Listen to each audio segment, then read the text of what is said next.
क्या order of reaction के बारे में। ऑर्डर ऑफ रिएक्शन तो इसका भी डेफिनेशन आ जाता है, तो तुम लोग ध्यान रखोगे।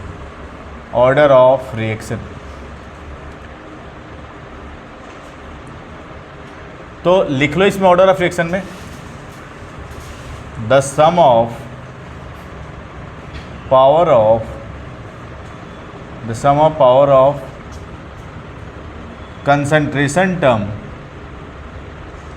concentration term the sum of power of concentration term in rate law expression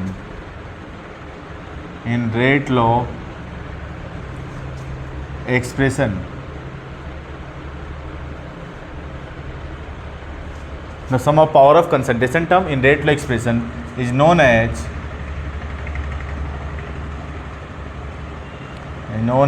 order of reaction. Order of reaction. ठीक है, तो रेट लो एक्सप्रेशन के कंसंट्रेशन टर्म के पावर का जो सम होता है उसी को हम लोग क्या बोलते हैं, ऑर्डर ऑफ रिएक्शन। अगर हम लोग बात करें मैथमेटिकली तो देखो यहाँ पे मैथमेटिकली अगर हम देखना चाहें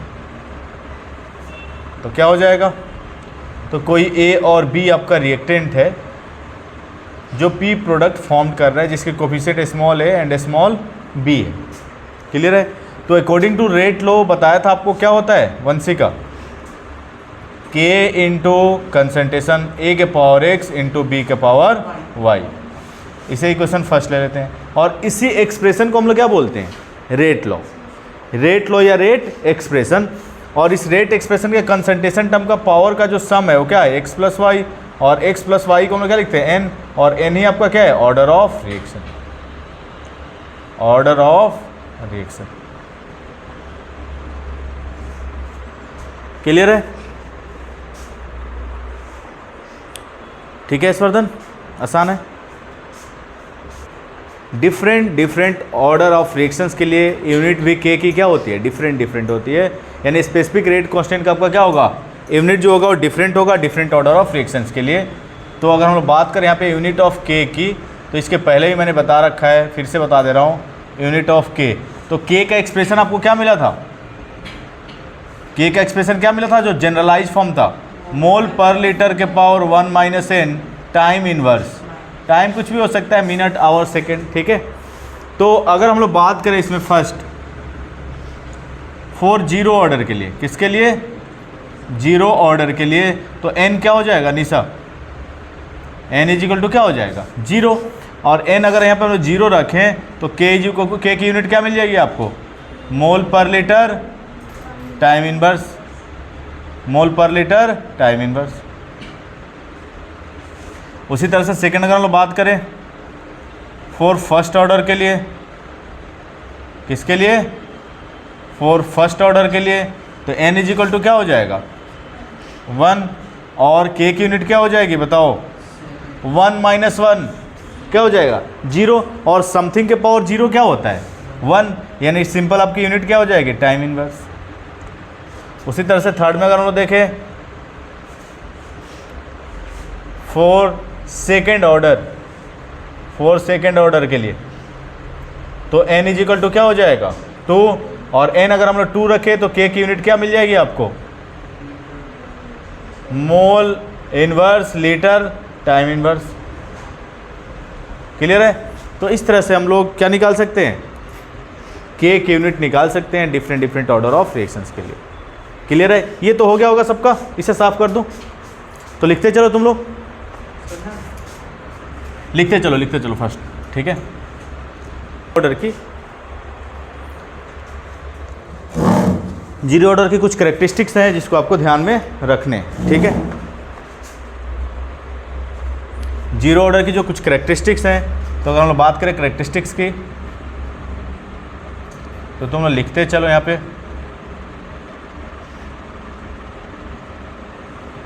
पहला characteristics, experimentally determined. Order reaction हम लोग कैसे डिटरमाइन करते हैं, एक्सपेरिमेंटली डिटरमाइंड, और एक बार नहीं सीबीएसई में कई बार यहाँ से क्वेश्चन आया हुआ है। MCQ टाइप में पूछ लेता है, ठीक है। तो हमेशा ही हम लोग कैसे डिटरमाइन करते हैं, एक्सपेरिमेंटली डिटरमाइन। सेकेंड है आपका ऑर्डर ऑफ रिएक्शन में भी, ऑर्डर ऑफ रिएक्शन में भी, जल्दी बैठ जाओ, टाइम से आया करो आर्यन, ठीक है। ऑर्डर ऑफ रिएक्शन में भी पॉजिटिव, नेगेटिव, फ्रैक्शनल और इंटीग्रल वैल्यूज, ठीक है। तो ऑर्डर ऑफ रिएक्शन आपका क्या हो सकता है, पॉजिटिव, नेगेटिव, फ्रैक्शनल और इंटीग्रल, कुछ भी हो सकता है, ठीक है। नेक्स्ट थर्ड है आपका ऑर्डर ऑफ रिएक्शन में not exceed, order of reaction may not exceed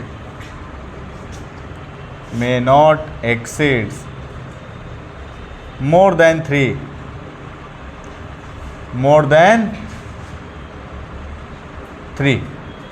तो ऑर्डर ऑफ रिएक्शन 3 से ज़्यादा नहीं होता है। देखो 3 से ज़्यादा नहीं होने का रीज़न है कि जो इफेक्टिव कोलिजन है रिएक्टेंट मॉलिक्यूल के बीच में वो रिड्यूस होने लगता है। क्या होने लगता है, इफेक्टिव जो कोलिजन है वो रिड्यूस होने लगता है, और इसीलिए ऑर्डर 3 से ज़्यादा नहीं होता, ठीक है। इसे साफ करूं, यूनिट ऑफ के हो गया ना, ये तो कल ही बताया था आर्यन, ठीक है। अभी कुछ ज़्यादा नहीं हुआ है, बस ये ऑर्डर ऑफ रिएक्शन ही कर रहे, यही है आर्यन, अभी कुछ ज़्यादा नहीं हुआ है, बस यही अभी क्वेश्चन से हम लोग कर रहे थे। हाँ बुक पढ़ी है ना, वही तो मैं पूछ रहा था अभी। अब देखो नेक्स्ट देख लो, फोर्थ कैरेक्टरिस्टिक देख लो। अगर हम बात करें for elementary reaction, elementary reaction क्या होता है विराज, एलिमेंट्री रिएक्शन, तो जो 1 स्टेप रिएक्शन होते हैं उन्हीं को हम लोग क्या बोलते हैं, एलिमेंट्री रिएक्शन, ठीक है। तो अगर कोई एलिमेंट्री रिएक्शन है, 1 स्टेप रिएक्शन है, तो इसके लिए रेट हम लोग कैसे लिखेंगे। मान लो कोई R रिएक्टेंट है जो P प्रोडक्ट बना रहा है, और यही आपका स्लो होगा और यही आपका क्या होगा, रेट डिटरमाइनिंग स्टेप। तो अगर हम लोग रेट लिखना चाहें तो रेट इज इक्वल टू क्या हो जाएगा, K into concentration of reactant के पावर कुछ सम x, और यही आपका x क्या हो जाएगा, ऑर्डर ऑफ रिएक्शन। तो ये तो इसका कुछ कोफिशिएंट ले लो, स्मॉल है, ठीक है। तो अगर एलिमेंट्री रिएक्शन है तो एक ही स्टेप हो रहा है, तो उसी के लिए हम लोग क्या लेंगे, ऑर्डर ऑफ रिएक्शन। लेकिन अगर हम बात करें फॉर कम्प्लेक्स रिएक्शन, क्या बात करें हम लोग, for complex reaction, complex reaction क्या होता है बताओ, मल्टीपल स्टेप में जो रिएक्शन होते हैं उनको हम लोग क्या बोलते हैं, कम्प्लेक्स रिएक्शन। मल्टीपल स्टेप में जो रिएक्शन होते हैं उनको हम लोग कम्प्लेक्स रिएक्शन बोलते हैं। तो मान लो कोई A से C बना और फिर C से आपका क्या बन रहा है, B बन रहा है, तो B आपका क्या है, इंटरमीडिएट है। ये फर्स्ट स्टेप हो गया और ये सेकेंड स्टेप, और फर्स्ट स्टेप जो है आपका वो क्या है, स्लो स्टेप है, और स्लो स्टेप ही क्या होता है, रेट डिटरमाइनिंग स्टेप। और हमेशा ही हम लोग ऑर्डर ऑफ रिएक्शन किसके लिए लिखते हैं, स्लो स्टेप के लिए और रेट डिटरमाइनिंग स्टेप के लिए। याद है जब SN1 SN2 तुम लोग पढ़ रहे थे, तो इसके अगर हम लोग इसका मान लो कोफिशिएंट कुछ ले लें, तो इसका अगर हम रेट लिखना चाहें तो रेट इज इक्वल टू क्या हो जाएगा, K into concentration of reactant, और मान लो फर्स्ट ऑर्डर है तो इसका पावर क्या हो जाएगा, 1।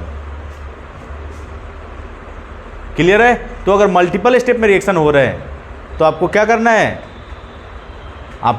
है, ऑर्डर जो लिखना है हमेशा किसके लिए, स्लो स्टेप और रेट डिटरमाइनिंग स्टेप। ऑर्डर है, मान लिया कि ऑर्डर 1 है, ऑर्डर ने क्या मान लिया 1 है, तो इसका पावर क्या हो जाएगा 1। जो रेट लो एक्सप्रेशन हम लोग लिखते हैं, आपको पता है ना, रेट हमेशा हम लोग रेट लो एक्सप्रेशन किसके लिए लिखते हैं, स्लो स्टेप के लिए, और रेट लो एक्सप्रेशन से ही तो ऑर्डर ऑफ रिएक्शन मिलता है आपको, तो इसीलिए हमेशा ही स्लो स्टेप के लिए ऑर्डर हम लेंगे। तो अगर रिएक्शन मल्टीपल स्टेप में हो रहा है तो ऑर्डर ऑफ रिएक्शन जो होगा किसके लिए होगा, स्लो स्टेप या रेट डिटरमाइनिंग स्टेप। तो ये चीज़ ध्यान रखना। तो ये तो एक ही स्टेप है, इसी का लेना ही पड़ेगा ना आपको। अगर हम लोग फर्स्ट ऑर्डर मान लें तो पावर 1 आ जाएगा। अगर फर्स्ट ऑर्डर मान लो तो पावर 1 ले लो, यहाँ पे कोई दिक्कत नहीं है। फर्स्ट ऑर्डर मान लो तो क्या हो जाएगा, पावर 1। लेकिन ऑर्डर हम लोग कैसे डिटरमाइन करते हैं, एक्सपेरिमेंटली। ठीक है, देखा था इसके पहले हमने डिटरमाइन किया था ऑर्डर ऑफ रिएक्शन। तो अगर हम लोग फर्स्ट ऑर्डर मान लें तो पावर क्या हो जाएगा, 1। क्लियर है। नेक्स्ट हेडिंग डालो, molecularity of reaction. Next heading, हाँ, कम्प्लेक्स रिएक्शन मतलब होता है मल्टीपल स्टेप रिएक्शन। जैसे मान लो ए से बी कुछ बन रहा है, तो पहले ए से सी बना, फिर सी से क्या बना, बी। तो 2 स्टेप में रिएक्शन हुआ। फर्स्ट स्टेप स्लो स्टेप है और सेकंड स्टेप फास्ट स्टेप है। तो हमेशा ही हम लोग रेट किसके लिए लिखते हैं, स्लो के लिए। और रेट लो एक्सप्रेशन ऐसे ही तो ऑर्डर आता है, यानी ऑर्डर हमेशा किसके लिए होगा, स्लो स्टेप और रेट डिटरमाइनिंग स्टेप के लिए। क्लियर है, नोट कर लो। तो नेक्स्ट है मोलिकुलरिटी ऑफ रिएक्शन। तो लिख लो मोलिकुलरिटी ऑफ रिएक्शन में, the number of reactant molecule, the number of reactant molecules, the number of reactant molecules participate in, the number of reactant molecules participates in, the number of reactant molecules participates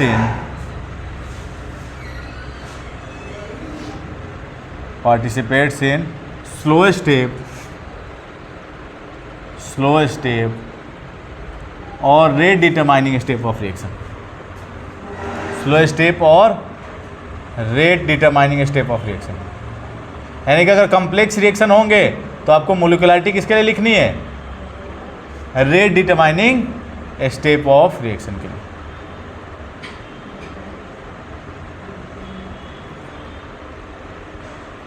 तो slow step और rate determining step में कितने reactant molecule participate कर रहे हैं reaction में, उसी को हम लोग क्या बोलेंगे, मोलिकुलरिटी ऑफ रिएक्शन। जैसे मान लो ए और बी आपका कोई रिएक्टेंट है जो पी प्रोडक्ट फॉर्म कर रहा है, तो अगर हम इसकी मोलिकुलरिटी लिखें तो कितने रिएक्टेंट मॉलिक्यूल पार्टिसिपेट कर रहे हैं, 2। तो मोलिकुलरिटी क्या हो जाएगी, 2। नेक्स्ट इंपॉर्टेंट चीज़, इसकी कुछ कैरेक्टरिस्टिक्स मैं बता देता हूँ। मोलिकुलरिटी ऑफ रिएक्शन के कुछ कैरेक्टरिस्टिक्स लिख लो। पहला है आपका थ्योरेटिकली डिटरमाइंड, मतलब रिएक्शन का शकल देख के आप बता सकते हैं कि इसकी मोलिकुलरिटी थ्योरेटिकली डिटरमाइंड, कि ये कौन सा, इसकी मोलिकुलरिटी कौन सी है, 1 है, 2 है, 3 है, ठीक है। और मोलिकुलरिटी ऑफ रिएक्शन में नॉट बी 0 और निगेटिव और फ्रैक्शनल वैल्यूज। क्लियर है, it is always a positive integers. तो molecularity of reaction, molecularity of reaction will always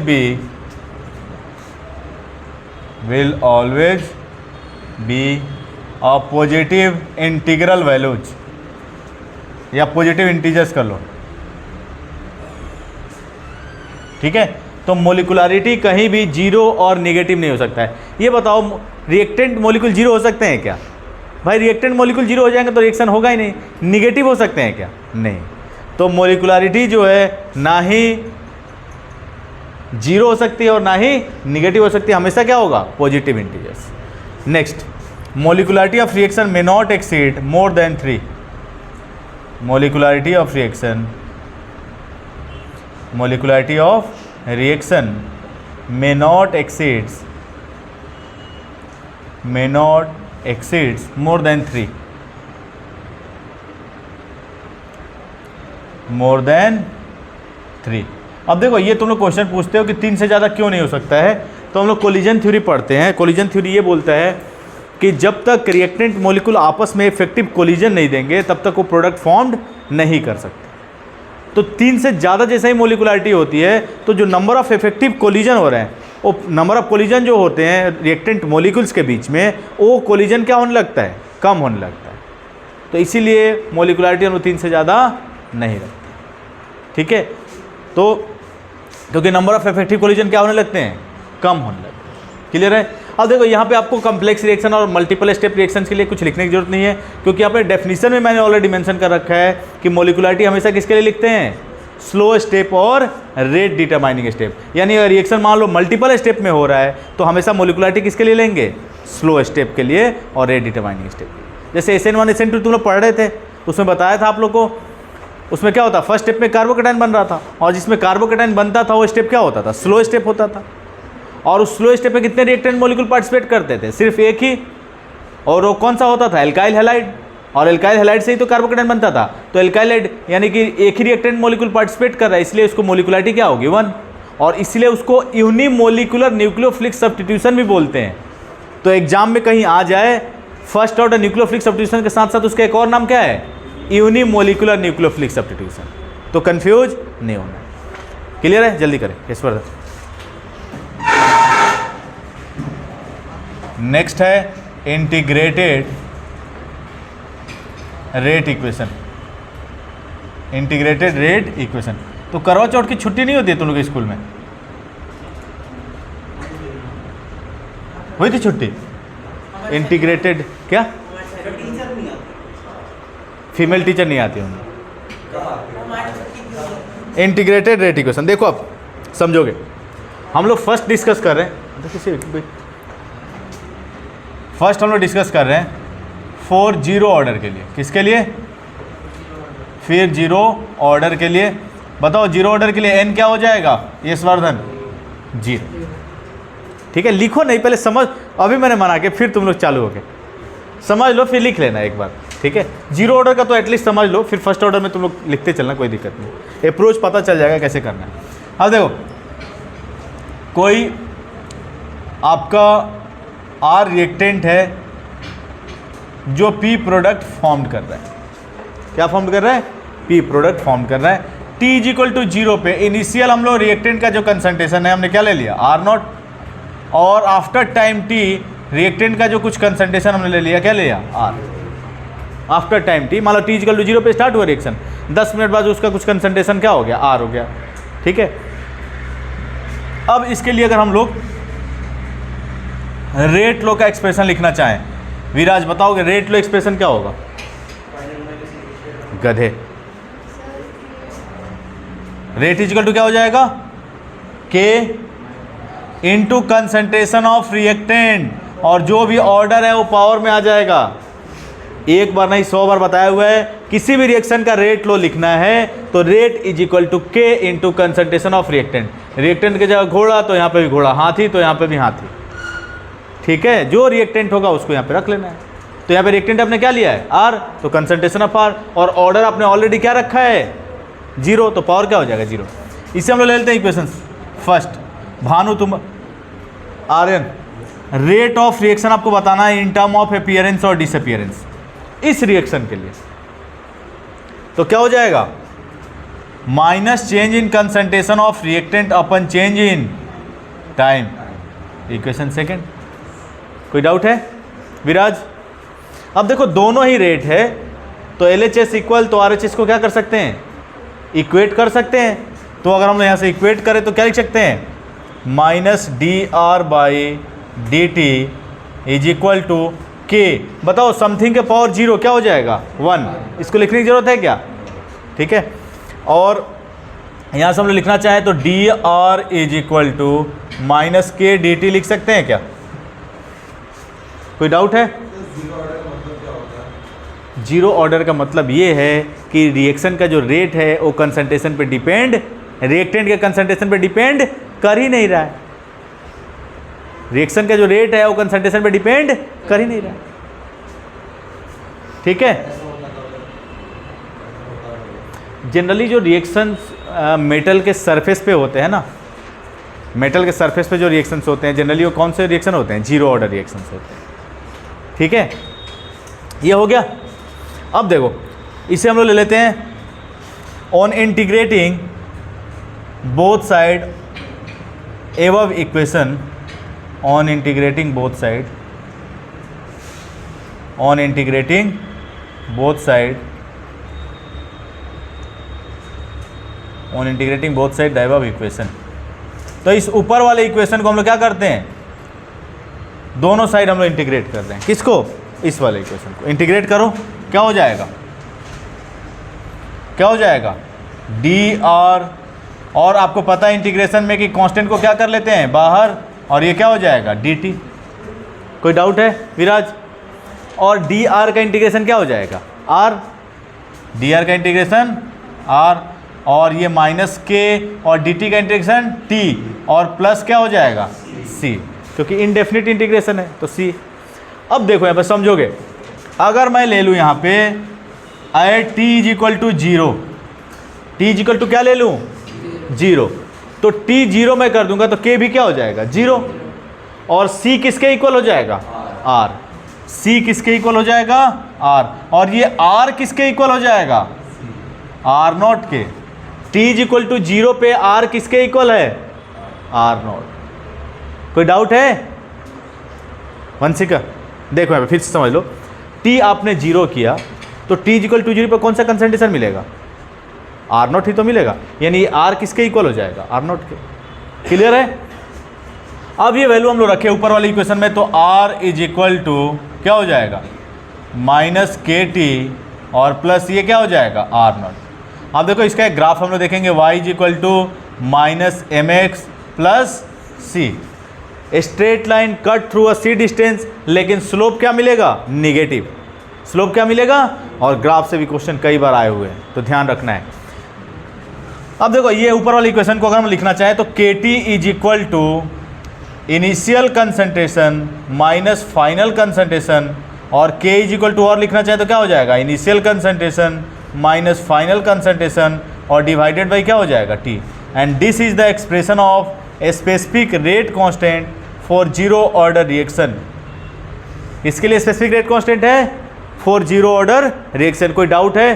तो जब भी आपको जीरो ऑर्डर रिएक्शन के लिए स्पेसिफिक रेट कांस्टेंट निकालना है, initial concentration minus final concentration divided by T, और टाइम निकालना है तो क्या हो जाएगा, ठीक है। एक बार ये आ गया, क्या नाम इसका, भानु सर टाइम कैसे निकालेंगे? अरे गधे, टाइम को कुछ नहीं करना है, के को नीचे ले लो, यहां से अब टाइम निकाल लो, ठीक है।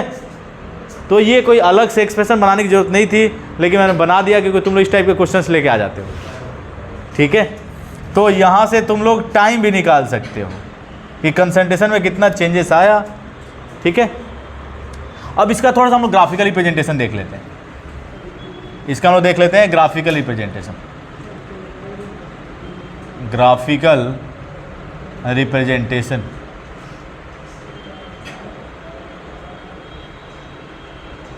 ग्राफिकल रिप्रेजेंटेशन, ठीक है। तो देखो कंपेयर करो, वाई एक्सिस पे क्या रखेंगे concentration of reactant, Y axis पे क्या रखेंगे concentration of reactant. Bhanu X axis पे क्या रखेंगे time, very good, X axis पे टाइम। और देखो निगेटिव स्लोप, तो ग्राफ का नेचर कुछ क्या होगा ये, ठीक है। और कितने डिस्टेंस यानी ओरिजिन से कितने डिस्टेंस पे कट करेगा आर नॉट, यानी ओरिजिन से लेके ये डिस्टेंस जो होगा वो कितना होगा आर नॉट। और स्लोप कितनी होगी विराज, कोई नहीं बताएगा, ओनली विराज स्लोप, तो मैथ के स्टूडेंट कितनी होगी सी।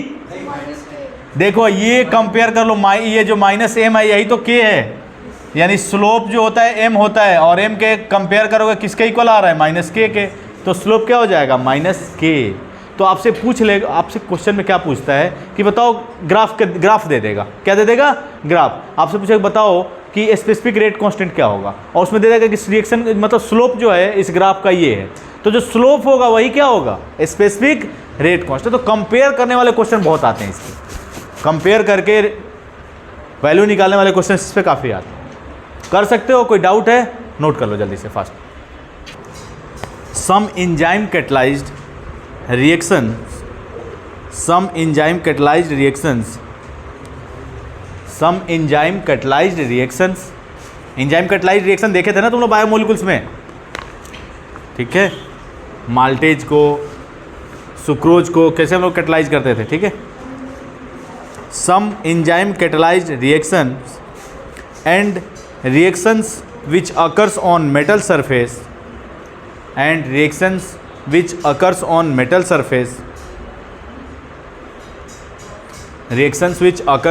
surface are a few examples of zero order reactions.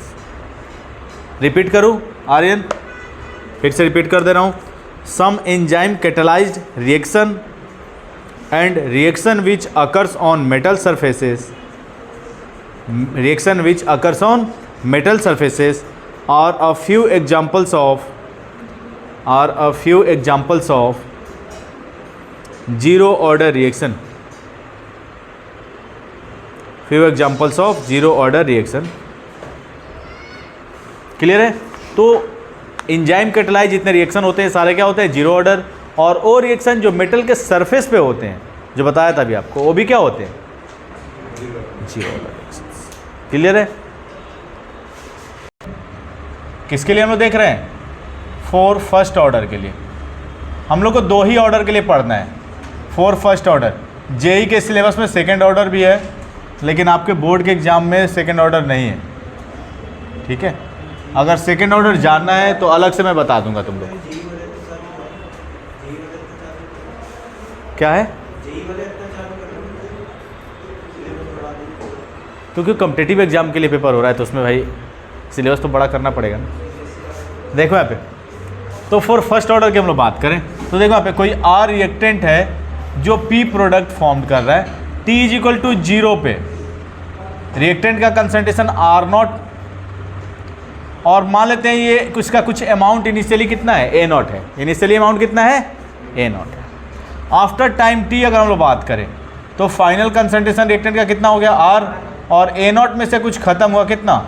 X amount कुछ खत्म.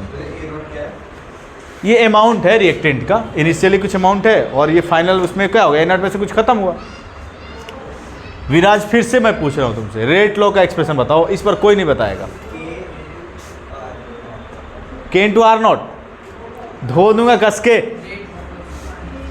तो अगर रेट का एक्सप्रेशन लिखना चाहें तो के, इतना तो सही बताया, के इंटू आर, लेकिन नॉट नहीं होगा, 1 होगा, क्योंकि फर्स्ट ऑर्डर है ना. तो पावर क्या हो जाएगा? 1 हो जाएगा. ठीक है? सेकेंड ऑर्डर होता तो पावर क्या हो जाता? 2. Equation first. आर्यन तुम बताओगे rate of reaction in term of disappearance. Plus minus होगा, minus change in concentration of reactant upon change in time. इसे ले लो इक्वेशन सेकेंड. अब देखो ऑन इक्वेटिंग बोथ साइड, देखो रिएक्टेंट एलएचएस में क्या है? दोनों में रेट है. तो रेट अगर एलएचएस इक्वल है तो आरएचएस को क्या कर सकते हैं? इक्वेट कर सकते हैं. यानी यहाँ से हम लोग लिखना चाहें तो क्या लिख सकते हैं? D R by D T minus is equal to K into concentration of reactant. कोई डाउट है? और अगर हम लोग रिएक्टेंट वाले टर्म को एक तरफ रख लेते हैं, D R by R is equal to क्या हो जाएगा? Minus K D T. On integrating both side the above equation, on integrating both side in the above equation, on integrating both side the above equation. तो ऊपर वाले equation को हम लोग दोनों साइड क्या कर रहे हैं? इंटीग्रेट कर रहे हैं. क्या हो जाएगा? डी आर बाई आर, ये आर को हमने नीचे ले लिया ना, और डी टी को इधर ले लिया. क्लियर है? तो D R upon R is equal to क्या हो जाएगा? कांस्टेंट बाहर कर लेते हैं ना विराज, और के डी टी. बताओ डी एक्स बाई एक्स का इंटीग्रेशन क्या होता है? L N X. क्या होता है? L N X. तो डी आर बाई आर का इंटीग्रेशन क्या हो जाएगा? एल एन आर, और इज इक्वल टू क्या हो जाएगा? ये माइनस के टी प्लस सी. अब अगर हम लोग बात करें I T is equal to 0 पे, तो बताओ सी किसके इक्वल हो जाएगा? एल एन आर नॉट के इक्वल हो जाएगा. कोई डाउट हो तो पूछ लो. देखो एल एन आर नॉट क्यों? क्योंकि टी इज इक्वल टू 0 पे आर किसके इक्वल होगा? आर नॉट के. तो इस सी किसके इक्वल हो जाएगा? L N R naught. कोई डाउट है निशा? हाँ ये ln का इसका बेस e होता है, ln का बेस क्या होता है e, और log का बेस क्या होता है 10। अभी मैं बताऊंगा, ये ln में तुम लोग उलझो मत। ln का बेस क्या होता है e और log का बेस क्या होता है 10। वो इसका ln का ज़्यादा कुछ कम्प्लेक्स नहीं बनाना है, अभी ये समझो, ठीक है। ln को हम log में कन्वर्ट कर लेंगे अभी, ठीक है। ये समझ में आया कि नहीं, t इक्वल टू 0 रखा हमने, तो ये टर्म पूरा क्या हो जाएगा 0। c इक्वल टू किसके इक्वल हो जाएगा ln r, और t इक्वल टू 0 पे r किसके इक्वल होता है r0 के। क्लियर है। अब इसको हम लोग ऊपर वाले इक्वेशन में रखें तो ln r is equal to क्या हो जाएगा माइनस के टी प्लस ln r0, और ये कंपेयर कर लो y is equal to minus M X plus C, y is equal to minus M X plus C. अब देखो यहाँ पे, अगर मैं इस ln को log में कन्वर्ट करना है, समझ लो पहले ln को किस में कन्वर्ट करना है log में, किससे मल्टीप्लाई कर लोगे 2.303, ln किस में कन्वर्ट हो जाएगा log में, और ये क्या हो जाएगा माइनस के टी और प्लस 2.303 log r0। अब कोई डाउट है। अब देखो यहाँ से रखना चाहें हम लोग तो ये 2.303 को दोनों साइड डिवाइड कर दें तो ये log r is equal to log r is equal to minus के टी और डिवाइडेड बाई क्या हो जाएगा 2.303 और प्लस log r0 हो जाएगा। क्या कोई डाउट है।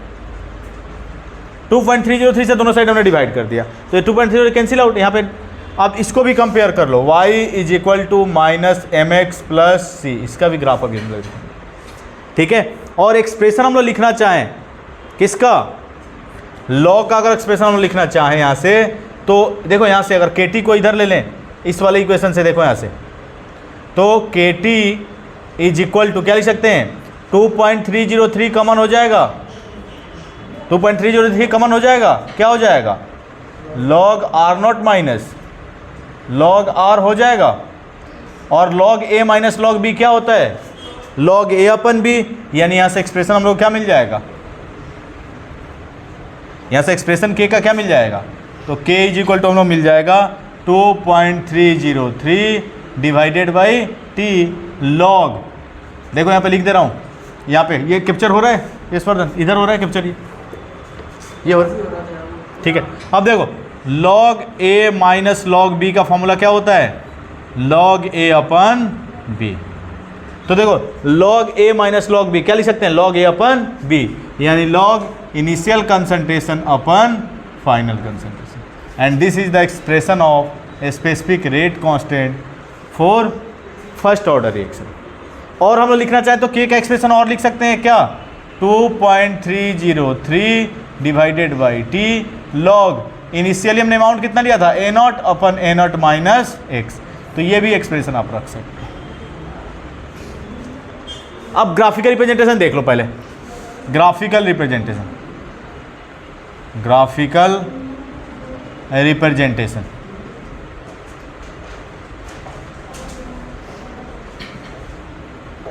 ठीक है। पहले इसका हम लोग देख लेते हैं और फिर हम लोग इसका देखेंगे, ठीक है।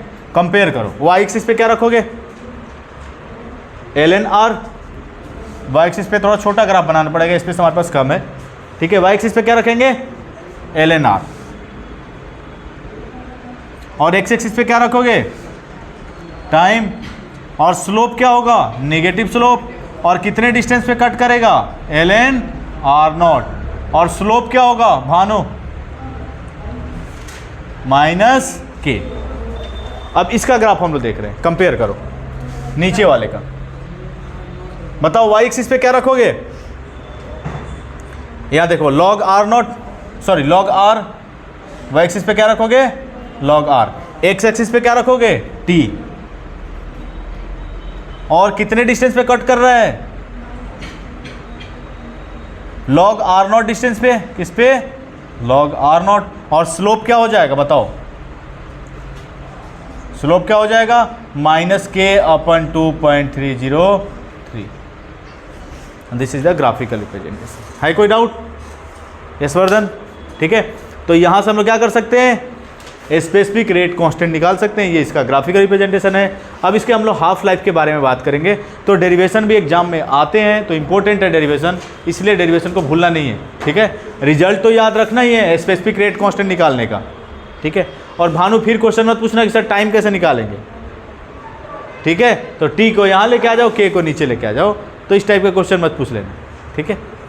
बोलो विराज, कहता हूँ कुछ एग्जाम्पल लिख लो तुम लोग।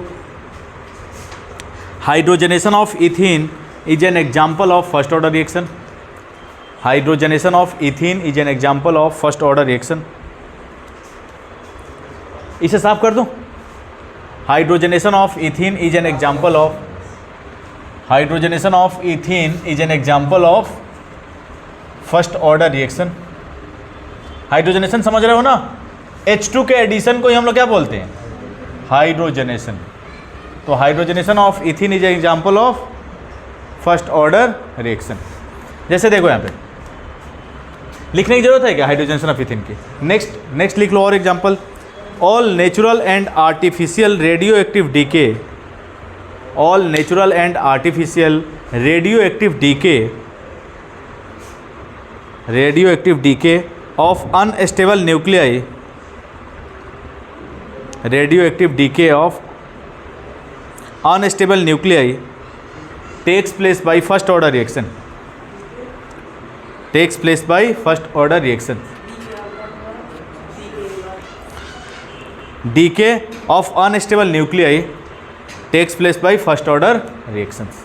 देखो एक और ग्राफ तुम लोग को बता देता हूँ, एनसीईआरटी में है तो हम लोग कर लेते हैं। देखो कुछ नया नहीं है, देखो यहाँ पे समझो, यहाँ से लिखना चाहिए अगर हम लोग, तो इस इक्वेशन से देखो यहाँ से के का एक्सप्रेशन जो मिला है हम लोग का, क्या मिला है 2.303 divided by T log initial concentration upon final concentration, ये एक्सप्रेशन मिला है।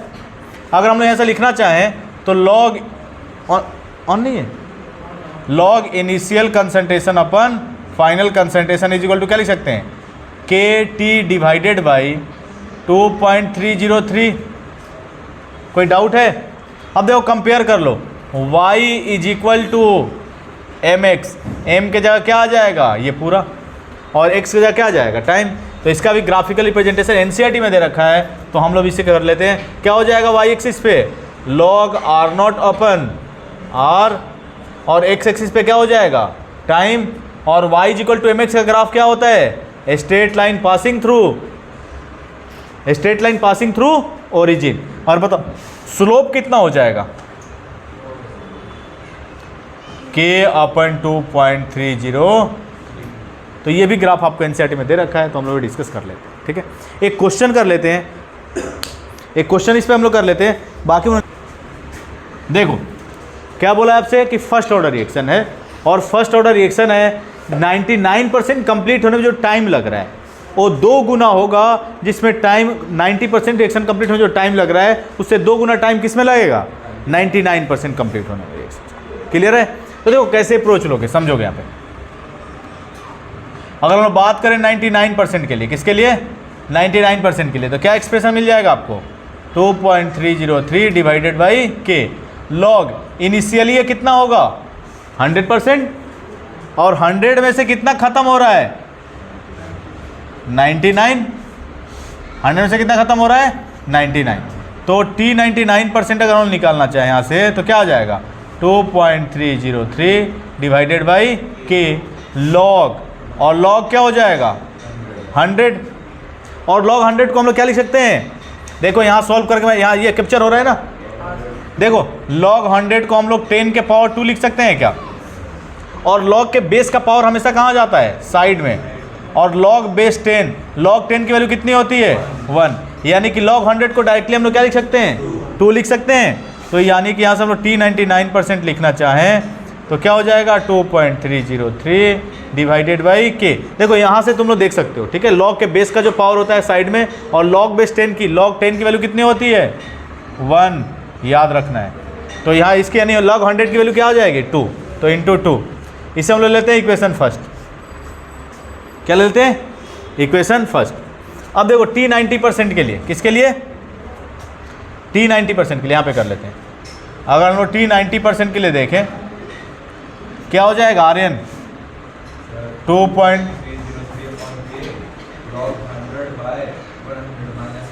तो log 100 में से कितना खत्म हो रहा है? 90%। 100 माइनस 90 यानी log बेस 10 आ जाएगा डायरेक्टली।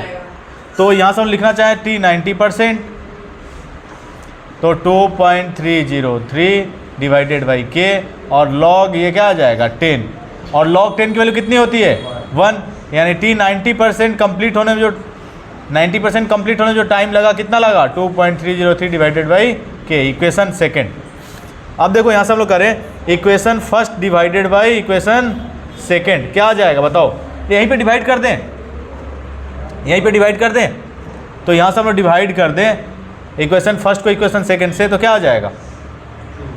t 90% और ये आ जाएगा 2.303 डिवाइडेड बाई k, और ये क्या हो जाएगा आपका? कैंसिल आउट हो जाएगा। ये इक्वेशन आपका सेकेंड था। और यहाँ से अगर t 99% के लिए हम लोग देखें तो ये क्या हो जाएगा?